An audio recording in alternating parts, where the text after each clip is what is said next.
Welcome to Dementia-Friendly Prince George's County, Maryland Northern Sector webinar series for caregivers.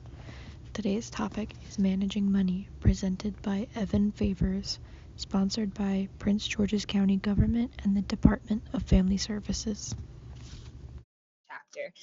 Today's presentation, we will be covering Managing Money, which is a caregiver's guide to finances. We're hoping to give you all a strong foundation understanding how to navigate financial difficulties, or even to set yourselves up for better success as a caregiver in navigating financial circumstances. So we're super excited for the conversation that we're going to have today and hope that you all will leave with some really valuable information.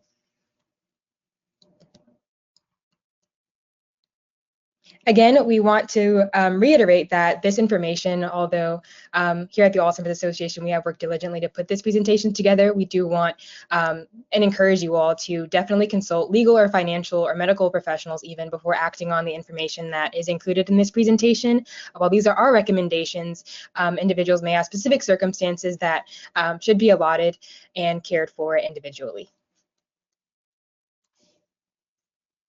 And these are just some individual members who have helped to make this particular presentation possible.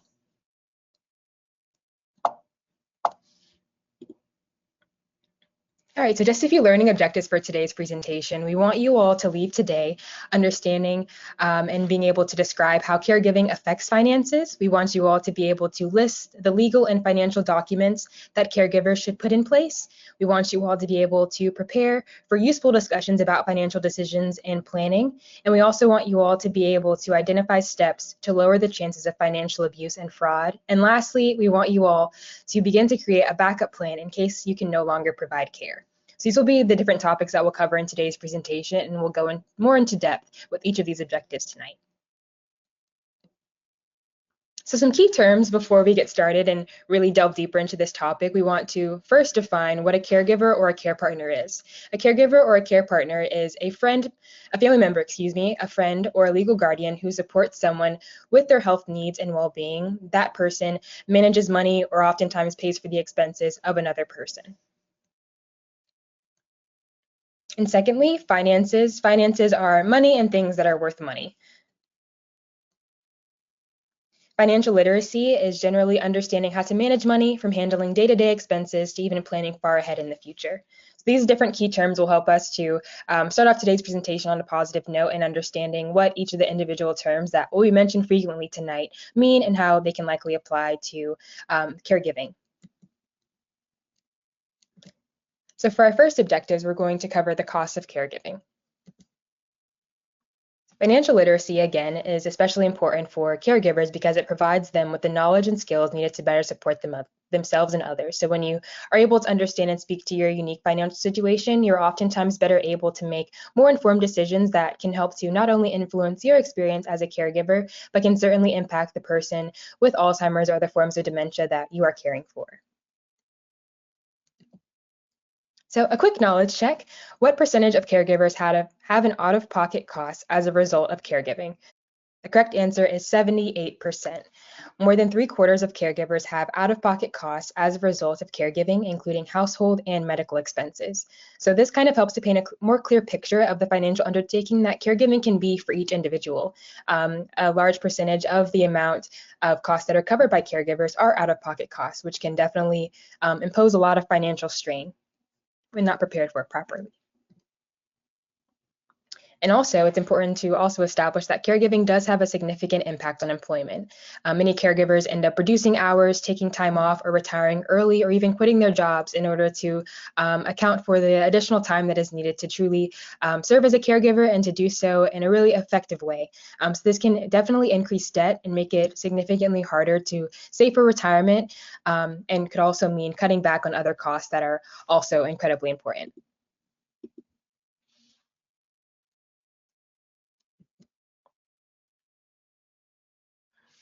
And while we're here today discussing caregivers and the role that they play in helping to take care of patients and their friends and family who are dealing with Alzheimer's and other forms of dementia, it is incredibly important to also consider the impact that caregiving does have on the health of caregivers themselves.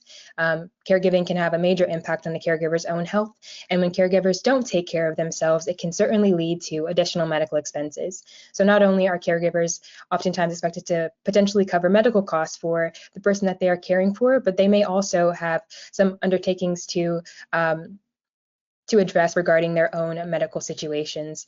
Caregivers may oftentimes put off taking care of their own needs because they prioritize the important role that they do have as a caregiver, but it is incredibly important to focus on your own health as a caregiver, as this can certainly lead to additional medical expenses and also general added stress to your own experience.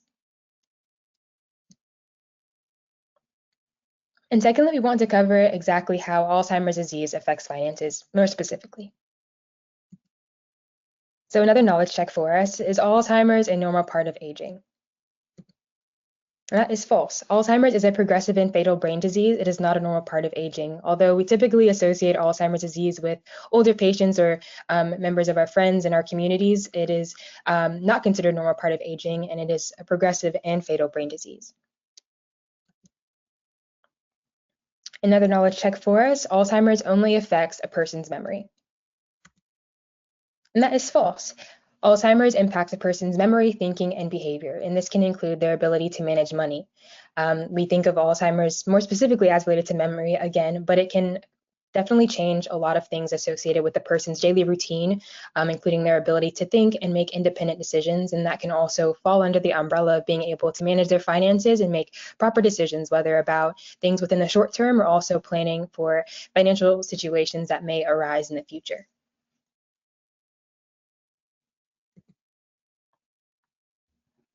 And it's helpful to paint a picture again of how Alzheimer's disease progresses. This can help us to better understand how eventual difficulties in making decisions and understanding the impact of finances thereafter can certainly impact a person's experience as Alzheimer's disease progresses. So Alzheimer's usually progresses slowly in 3 stages: early, middle, and late stages. So we definitely see an increase in symptoms, and towards the middle and late stages, individuals may need a lot more support than they had in the earlier stages by their caregivers.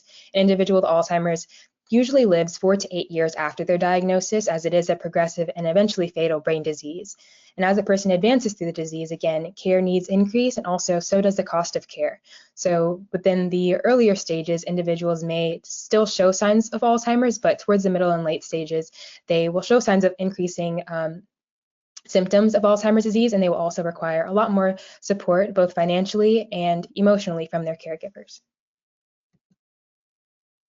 So what is the impact on the ability to manage money while having Alzheimer's disease? So in the beginning, people may have trouble managing their money or remembering to pay their bills.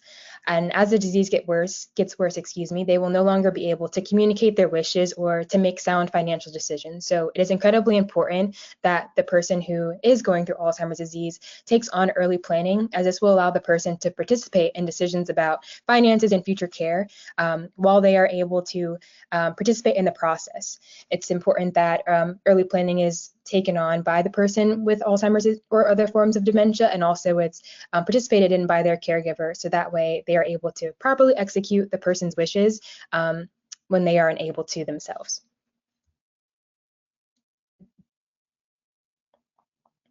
So again, we see this diagram here discussing the financial impact on caregivers. We discussed earlier that financial situations are likely due to a result of income that comes when taking on the experience of being a caregiver. Individuals will need to step away likely from more long-term and strenuous commitments that can come about from a traditional 9-to-5 experience. They'll need to be present with their friend or their loved one that they are taking care of, who is dealing with and navigating Alzheimer's and other forms of dementia. So income is likely to significantly decrease as they take on those challenges. However, as the disease itself does progress, there is certainly increased expenses. So while income is decreasing, the expenses that are expected to be provided for are steadily rising. So it's important that we acknowledge this here and plan for individuals who are experiencing this as well.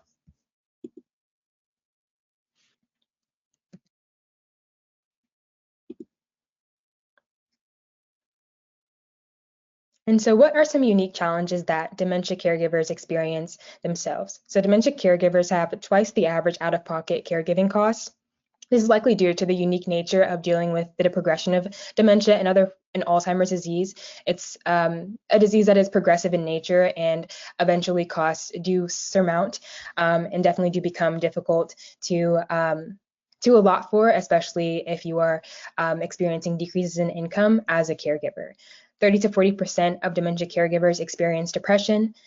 44% of caregivers have anxiety, and women are more likely to experience the stress of caregiving in comparison to men. So another knowledge check for us. People younger than 65 can develop Alzheimer's. True or false? And the correct answer is true. People younger than 65 can also develop Alzheimer's, but it is much less common. Again, we typically associate Alzheimer's disease with members of our older population, but people who are younger than 65 can develop Alzheimer's disease and experience very similar symptoms, although it is considered much less common.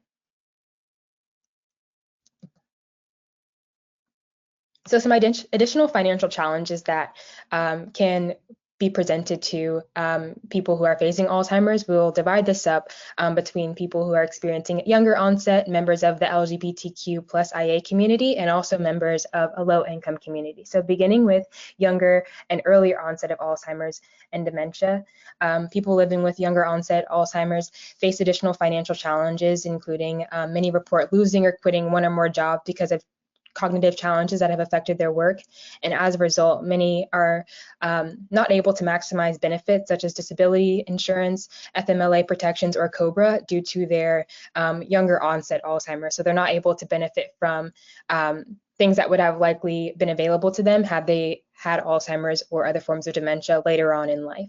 People living with younger onset Alzheimer's and their care partners have less time to plan for the future, including saving for retirement. So this undertaking of not having the support, a preparation for retirement prior to being diagnosed with Alzheimer's, other forms of dementia, and also just being generally younger yourself and not having much time to save and to truly build a really strong financial foundation can make it really challenging for individuals with younger onset Alzheimer's to navigate their own financial challenges.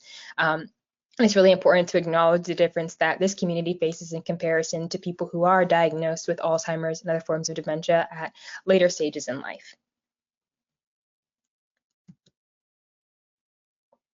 All right, and then their care partners for these individuals also face unique financial challenges. They may have to return to work and increase their hours or get another job to make up for the loss of income that the person with Alzheimer's or other forms of dementia has had. Many may still have children at home and face increased costs of raising a family while dealing with a significant decrease in income. They may be no longer able to save for their children's education and other family expenses that may come up because they no longer have that emergency fund as their safety net. Many may still have mortgages and car payments or loans or debt that they haven't quite had the chance to pay off just because they are still young and are still navigating things that are typical for that particular stage in life. There are also many resources for assistance and support that, again, are only able to people who are age 65 and older, such as taking advantage of those retirement funds. So there can be a 2-year waiting period between SSDI and Medicare eligibility, and that can impact the entire family's insurance coverage as well. And then moving on to our LGBTQ plus IA community, they are more likely to be single and facing the burden of financial challenges on their own. They may often live alone and are less likely to have children. So similar to what we discussed a little bit earlier with the younger onset population, they don't have typically have a care support partner that they can fall back on, as they are more likely to be dealing with this experience alone statistically. A person living with Alzheimer's will eventually need someone else to be able to take over paying their bills and making other financial decisions, but navigating that as someone who doesn't have a care partner can oftentimes be difficult. Financial plans help to make sure that non-related caregivers can have access to the person's money when the person needs help managing it. So being able to, again, plan ahead for future expenses and also what your wishes are, particularly in planning for the future, is incredibly important. And then our low-income population, less likely to be financially prepared for the cost of caregiving due to their low-income status. They may have fewer opportunities to save for the future. They may struggle to pay bills, cover medical expenses, and care costs, and they may have increased debt. So dealing with the burden of not only being able to navigate your own financial circumstances, but also dealing with the increased cost of having Alzheimer's disease and progressing through that experience is a really difficult undertaking. And also there's added caregiver stress and lessened ability to pay for the resources that can help to provide relief and to make the experience one that is more easy to navigate, not only for you as a caregiver, but also for the person navigating Alzheimer's and other forms of dementia. They may qualify for services that are offered at little to no cost or at a reduced rate, which is a potential advantage that they may be able to take advantage of that can help to ease the burdens that they are facing to cover medical costs and also day-to-day expenses.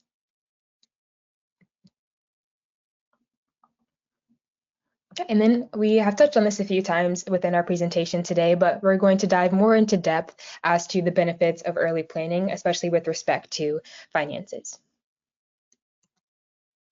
So another knowledge check for us, who can benefit from putting financial plans in place for the future? Everyone, regardless of whether or not you have a lot of money, regardless of whether or not you're retiring soon, if you're a caregiver or even low-income households, everyone can benefit from putting financial plans in place, especially those who are living with or caring for someone with a disease or a chronic illness such as Alzheimer's. It's really important that regardless of your status or where you fall within this scale, it's important that you are taking advantage of the ability to plan early for your finances, even if you aren't dealing with a chronic illness, but especially if you are.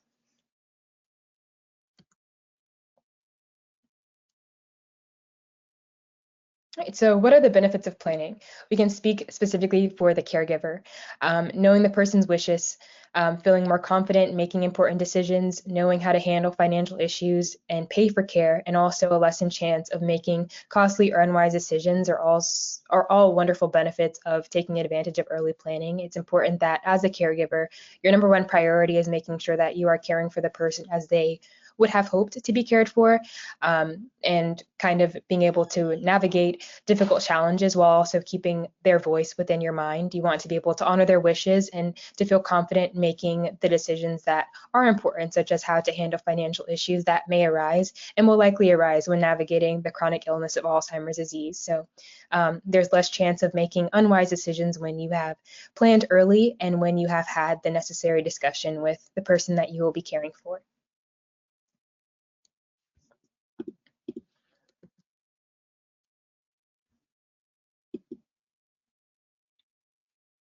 All right, and then some benefits of early planning for the individual. We want to be able to share exactly what they want and also to help them make decisions.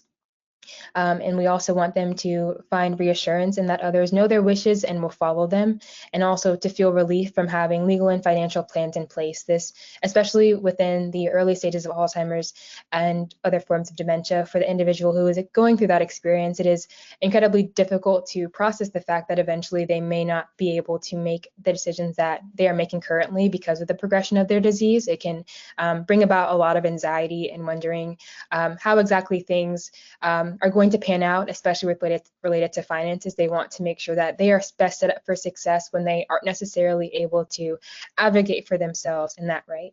So being able to speak with someone directly about what their hopes and what their wishes are for their future with respect to finances can certainly help to ease their minds in understanding that there is a plan in place and that there are strict guidelines for people to follow when they are unable to specifically say this is what they want and when they want later on in the progression of their disease. So there's lessened stress regarding legal and financial issues that may come about because they already have that plan in place that someone can look to for direction when needed.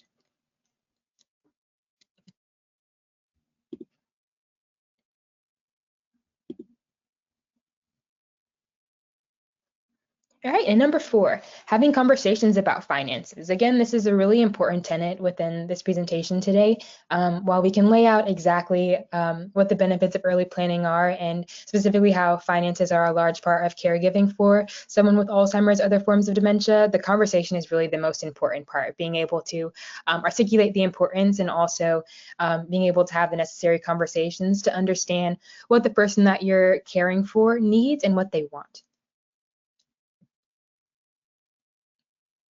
All right, so having those financial discussions, talking about money can certainly make people feel anxious or uncomfortable. It's oftentimes considered a taboo topic, which can make it hard to know how to start the conversation, especially for someone who is navigating the early stages of Alzheimer's. It can be difficult to discuss things that may happen later on down the road and to address that particularly. But having these conversations, however difficult, is incredibly important. So how do you get started in starting a discussion about finances? What is really helpful is writing down your goals and what documents you will review or discuss. Understanding exactly what needs to be discussed within the conversation prior to entering that conversation will help you to feel more confident in carrying out that conversation, also help the person feel as if they can walk away with a sound understanding of what has been accomplished and what their future will look like. You want to be able to include trusted family members or close friends in the conversation. You want the person who is dealing with Alzheimer's or the forms of dementia to feel as if they are in a safe space and that they are around people who are typically comforting, and who will make them feel welcome to discuss what is likely going to be a potentially difficult conversation. You want to choose a calm time of day and a quiet place if you know that particular times of the day, whether at night or early in the morning, maybe a time where the person is less cognizant of what's going on and maybe less present in conversation. You want to choose a time that is most ideal, maybe after lunch or when the person is what you know about their routine, when that person is going to likely be able to engage in that conversation with you. You also want to encourage honesty. You want to be able to have a really honest conversation about their finances and for them to not feel the need to lie or to kind of be wary to disclose information, as you have their best interests at heart. And also, you don't want to rush this conversation. This conversation is incredibly important and can really help to dictate the future of the person that you are caring for. So it's important that you take your time and that you cover all of your goals and all the documents that you need to discuss within this conversation. So we encourage you to take your time.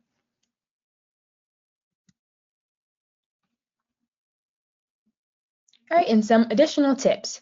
We understand that it can be particularly hard to ask for help in managing finances, especially for someone who is living with Alzheimer's and other forms of dementia. So in understanding that, it's important that you can certainly just outright ask about the person's wishes and also be wary of judgment. You want the person to feel comfortable sharing things with you, especially related to finances. So don't judge the person and their decisions. Finances are typically a very unique and personal experience. People have different preferences in terms of managing their money, and it's important that as a caregiver, you understand that being mindful of the person's wishes should be a top priority. So being able to have an open discussion and also a discussion that is free from judgment can help the conversation to be more successful and can also help both of you to feel a lot more comfortable.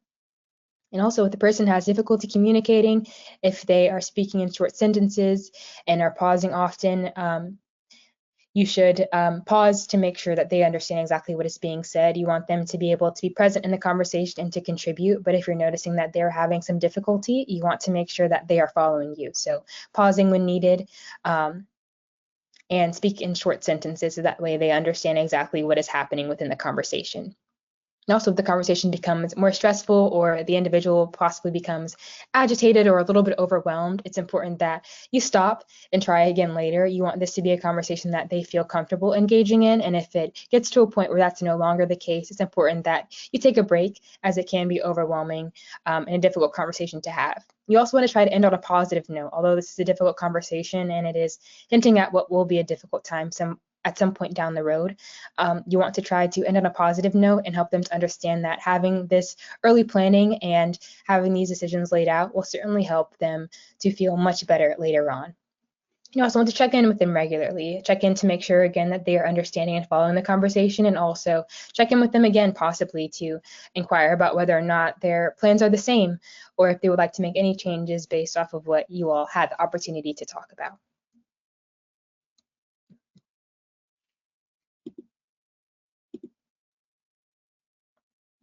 All right, and it's always important to start with a positive statement. We just talked about ending on a positive note, but it's also great to start off that way as well. So some examples that we have for you all today is, I have always admired the way that you handle your finances. I want to learn more about what works well for you. I've noticed you seem worried about finances these days. What worries you the most, and what can I do to help? And thirdly, I respect your privacy, but it would give me peace of mind to know if you have financial plans in place so I can follow your wishes. All of these different statements are great ways to start off this conversation, but it's certainly important to use what you know about the person that you are caring for to kind of best frame how to begin this conversation on a positive note. So in this first example, we have someone who doesn't necessarily mention that they are interested in planning for how they will navigate the person's finances in the future, but they paint the picture that they just want to learn more about how the person handles their finances, and likely so that they can use that information to make more informed decisions for them in the future. Also, the second quote that we have here addresses potential anxiety that the person may be facing in navigating Alzheimer's disease, and also their experiences with their finances. They want to know what is worrying them and what they can do to help. This will likely make the person more eager to be involved in the conversation, as they know that their anxiety may be relieved, and it will also help you to leave with some more helpful information. And also, this third statement, this kind of establishes that this is a kind of a strange conversation. They want to be able to respect your privacy in doing so, but they also know that it is incredibly important to have those financial plans in place. So having that conversation is really important. So this sets the conversation up as, I know this is difficult, but I also know that it would give us both peace of mind to have this plan in place. So all of these are great ways to start, and can be applied to your own individual situation. And then starting a conversation about your own financial wishes. This can be for someone who is dealing with Alzheimer's or the forms of dementia who is interested in speaking with their caregiver potentially, or someone within their close friends and family. So they could mention, I want to talk with you about my finances so you can access them in case of an emergency. Or I really want you to understand my wishes for the future. Let's talk about how I want my finances managed. This is incredibly important. To better understand, especially if this is a conversation that maybe you weren't particularly expecting, being open and willing and able to engage in this with the person who is experiencing Alzheimer's, other forms of dementia, can help them to feel so much more comfortable. All right, and this is an activity or a worksheet that is particularly helpful if you are kind of looking to navigate exactly what this conversation can look like. So we discussed earlier that planning ahead for the conversation is incredibly important. So this worksheet breaks down the goals that you want to have for the conversation, what financial documents that you may want to review or discuss or even have printed and laid out in front of you all. Also, who you want to be present, when is it the best time to have this conversation, where can you talk, where it will be quiet enough to minimize the stress or anxiety that could potentially come from the experience. And also to have some conversation starters that we mentioned today that you all can definitely use if interested. We want you all to be able to write down exactly what you might want to say to start or initiate the conversation, as this can help you to certainly feel a lot more comfortable, as you're getting started in what may be a difficult or potentially uncomfortable conversation to have, acknowledging that fact.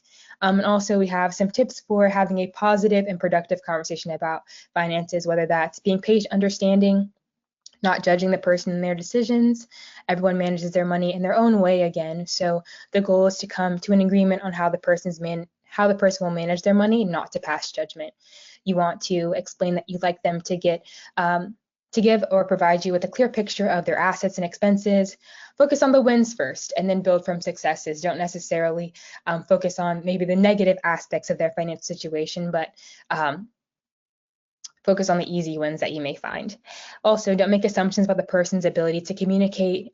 You want to be able to navigate the conversation and understanding how well that they will be present. If you notice that they are starting to kind of step away or drift away from the conversation and aren't actively participating, it is okay to step away from the conversation and circle back at a time where they can be more present in discussion with you. And then again, if the conversation does become stressful, whether they may not be particularly conscious of what's going on, or whether they may become agitated or in a certain situation like that, it's okay to take a break again. And for this conversation to be something that happens in small chunks over time. We want you to try to end on a positive note again, start on a positive note and end on a positive note. And then also understand that if the person doesn't need help now, if they're in the earlier stages of the progression of their disease, understand that this conversation is helping to plan ahead for the future. So framing the conversation as, what if, this does become something that we have to navigate in the future, or if things were to change, if you aren't exactly as conscious as you are right now, what will this look like in the future? You also want to be able to plan to discuss finances at least once a year, or when there's a major change in the person's situation or health. While the things that you discuss in this conversation are certainly going to represent this person's beliefs and what they would hope their finances and their financial situations to look like, this can certainly be something that changes completely. So it's important that you are circling back to make sure that the wishes that have been expressed to you here are constant. You want them to be able to be a part of this ongoing process and to be able to make changes if needed to their own financial situations.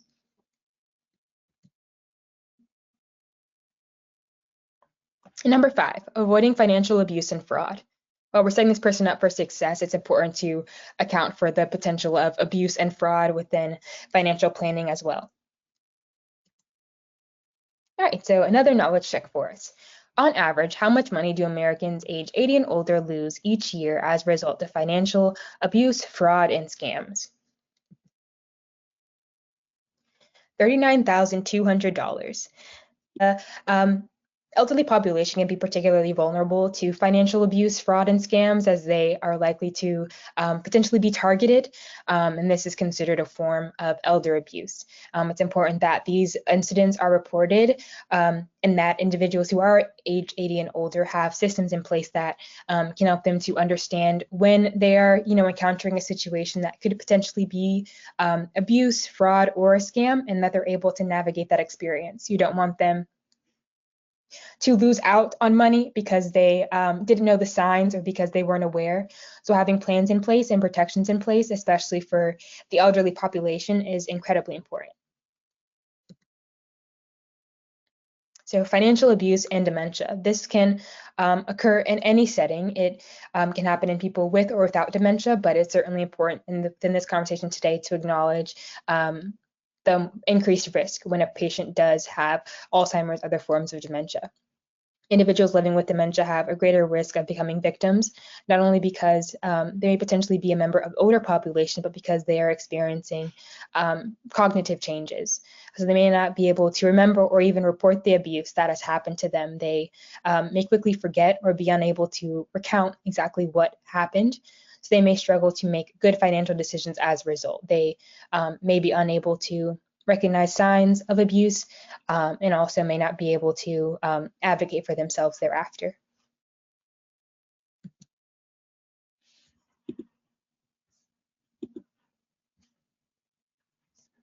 All right, and here are some signs that a person may be having some problems with money. You may notice that when you enter their home, you notice that there are unopened bills that are sitting on the counter, envelopes that haven't been opened, so that they're not paying much attention to what's coming in the mail and what they know that they have to pay. The electricity or gas may get shut off again because they haven't opened the bill or because they've opened it and forgotten about it. That can be a typical sign, or even unusual or large purchases that don't typically align with their financial situation or may seem abnormal for them. May have multiple of the same items in their home, or things that they likely don't need but that they bought anyway. So they may have forgotten that they had just one item. They've gone to the grocery store and picked something up, but I already had 2 of them at home. You may notice that they make repeat donations to telemarketers. This can be a sign that they're having difficulty managing their money, in the sense that they aren't able to, again, understand exactly when they may be facing fraud or a scam that may come from a telemarketer, or even money that they don't need to give away or should give away. You also may notice that there's missing money or unexplained bank withdrawals. This may be due to fraud again, or some sort of scam, or it could also be the person generally having difficulty in managing their money that they are unable to account for after it's taken place. So in order to lower the risk of fraud and abuse, these are some helpful tips that you all can take advantage of. You want to set an agreement to a spending limit on credit cards, so that way they are not going above their means, and that way they are staying within a particular realm that's safe for them and their financial situation. You also want to create a separate account for recreational spending, so that they're not spending the money that is important for covering household expenses and month-to-month expenses, or even covering their medical bills. Having an account that's specific for the times that they want to go out shopping, that doesn't take away from the things that they certainly need to pay for and have to pay for. And also, I want to be able to set up auto pay for bills. So those unopened bills that may be sitting on the counter, or a potential mistake in just forgetting to pay the bill. Having auto pay set up helps to kind of eliminate the middleman there, and making sure that those bills do get paid, so that they are okay at home and that their water or their electricity stays on, so that they're able to live comfortably. You also want to be able to set up automatic notifications for withdrawals or large charges. This can help to make sure that if there is a particular situation of abuse or fraud, you want them to be able to be aware that large withdrawals or large changes within their account are taking place. So having those notifications to pop up on your devices can be really helpful. It's like, oh, I didn't know that this money was coming out of my account. I now know to take action and to call my bank to see exactly what is going on and what changes have been made in my account. Also, you want to request electronic bank and credit card statements. While the person who is navigating Alzheimer's and other forms of dementia may not be able to recount exactly what they've spent, it's important that you do have these statements. That way you can possibly identify if something's there that likely shouldn't be, or something that just wouldn't be typical for the person that you're caring for to purchase, that is listed on that statement. You also want to sign up for the Do Not Call list at donotcall.gov. This helps prevent telemarketers that may request money, that are abusing potential members of the elderly community, or even people with Alzheimer's and other forms of dementia, and who this is likely fraud. They may call and report that they have a required payment that is due that is likely not accurate, or something of that sort. You also want to be able to ask credit card companies to stop sending balance transfer checks as well. And this can help to make sure that the person's money is safe, and that way more significant information about their finances isn't listed on paper.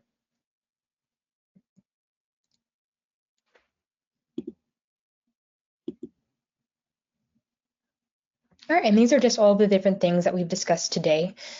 Within this last slide, we want you all to be able to navigate banking and credit cards, and these are just some additional tips that can help you to navigate and avoid financial abuse and fraud. So we've discussed most of these within this last slide, but also making sure that you are storing financial documents properly, making sure that insurance policies are still in place and up to date, removing person from mailing lists, and also if you do notice any signs of financial abuse and fraud, that you take action as soon as possible, that you are calling the bank or the credit card company, that you're canceling credit cards that are linked to a compromised account, that you are resetting passwords and personal identification numbers, that you're freezing accounts when needed, and that way there can be no additional action on the cards if needed, and that you're also being able to report should this be an issue that you are experiencing.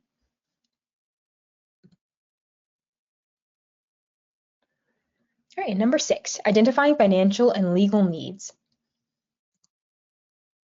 All right, so in organizing finances, you can look at income and spending.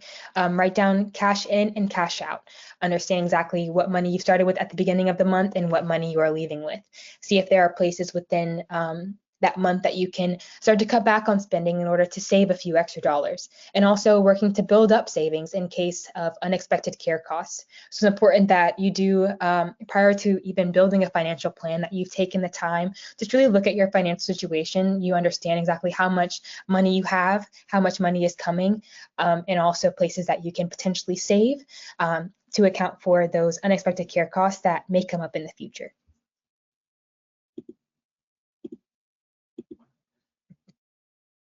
All right, and we also want you to take inventory of assets and debts. So assets are anything owned that has value. So this can be a car, a house, a bank account, or a stock. And then also debt. Debt is money that is borrowed and paid back over time, like credit cards and loans. So this again is painting a really clear picture of your financial circumstances. So what do you own that could potentially be of value to you, and also what may be dragging you down on the back end? So are there student loans or credit cards that you have yet to pay back that are accumulating debt and interest over time? So making sure that you are taking account of not only the money that you make every month, but also the assets that you have, and also the debt that may need to be paid back in order to set yourself up for future success. Also, we want you to be able to identify the cost of care.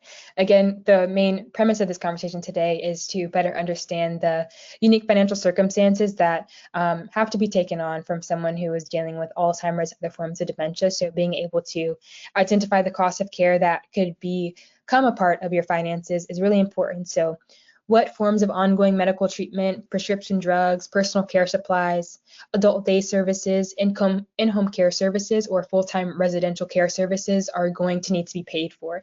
So in taking a larger look at your financial situation and understanding your income and your spending habits, your assets and debt, it's also important that you are looking directly at how Alzheimer's and dementia and the progression of the disease will impact your financial circumstances as well. So allotting for that within savings and also within your daily spending is incredibly important and can be really helpful in easing a lot of anxiety for the future.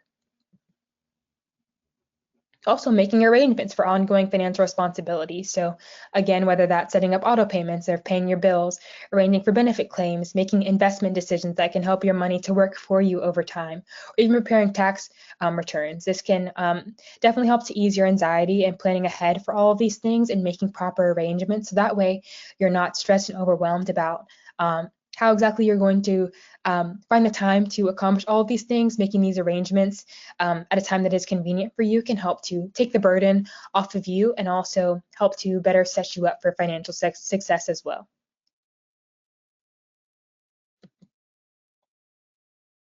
All right, and these again is another example of ways that you can prepare for covering care costs. So again, creating a monthly budget. We discussed making sure that you are aware of your financial situation, and can likely be, and what may be most helpful is to do this on a monthly basis. So you start off at the beginning of the month and you say, I have this month or this amount of money for this month, and this is exactly how I'm going to break it down. So you can start with housing, the care service that you have to pay for, groceries, utilities, medical expenses, and all of these different things that are listed here in these categories under type of expense.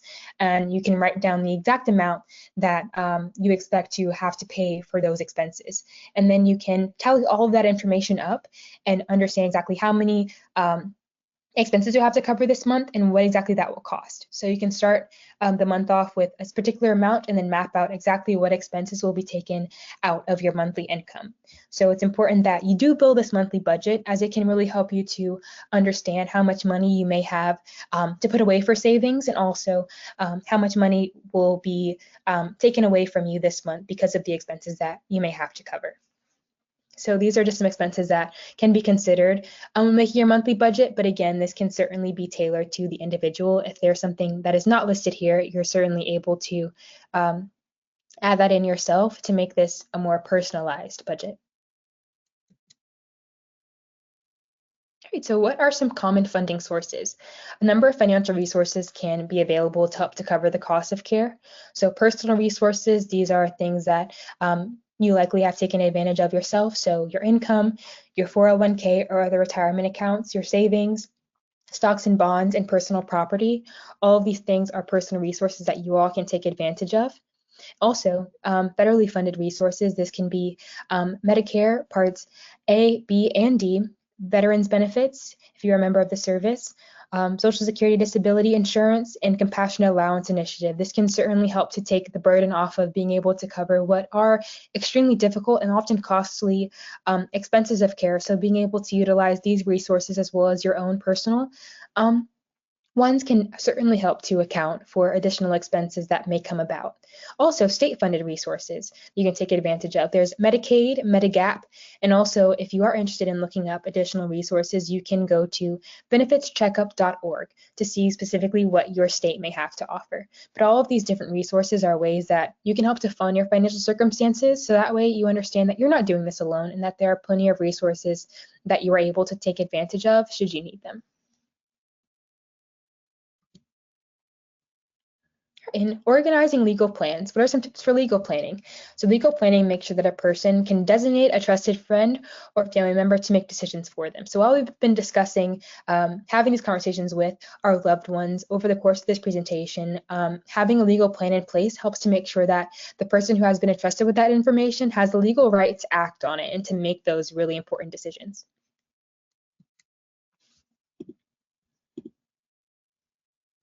All right, and we want you to, again, review and update those legal documents. Take inventory of and review legal documents that are already in place and make updates to them as necessary. These are living and breathing documents, and it's important that over time that they continue to be reflective of that person's wishes, so that way they are most accurate at all times. And then at the very least, make sure that you have these documents in place and that they are up to date. You want them to have a durable power of attorney for both finances and healthcare, and also a living will. These are the two documents that you want to make sure that you have in place and that those are updated and available at all times for your use and reference.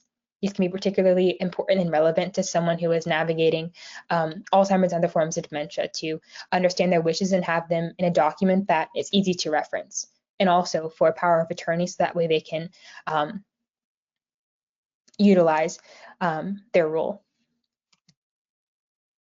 And then again, another document that you all can take advantage of here to better understand exactly, what documents you need, which ones you have in place, the date that they were last updated, and which ones may need updating. This can help to break down all the documents that you have and also help you to better keep track of what updates need to be needed and what changes need to be made. And we have these different categories for a durable power of attorney for finances or property. So this allows someone to make decisions about their finances, income, assets, and investment. A durable power of attorney for healthcare, which allows them to serve as a healthcare agent. A living will, which expresses a person's wishes of what medical treatment they do or do not want at the end of life. A living trust provides direction about a person's property and assets should they unfortunately pass. This allows the person to provide direction as to who will receive what and to what degree. And also standard will provides information about a person's estate or the things that they own that have value that will be distributed upon their death.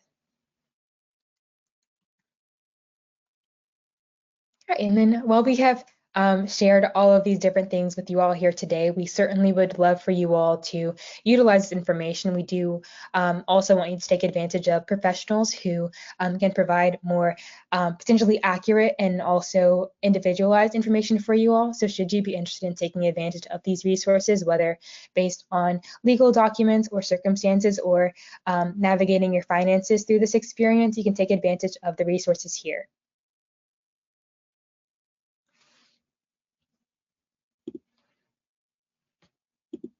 All right, 7, creating a backup plan.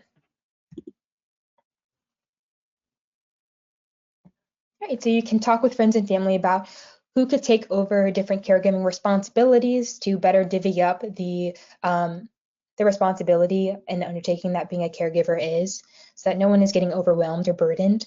You want to consider assigning responsibilities to more than one person, again, to divvy up the responsibility and help to make it an experience that is doable for every person involved.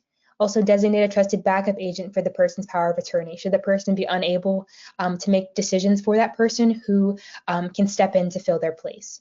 You also want to keep an up-to-date list of medical information for the person, and that can include medications, and important contact information for their doctors, anyone else who may be involved in that person's care. So making sure that this information can be shared when needed and that it is up to date and most accurate at all times is very important.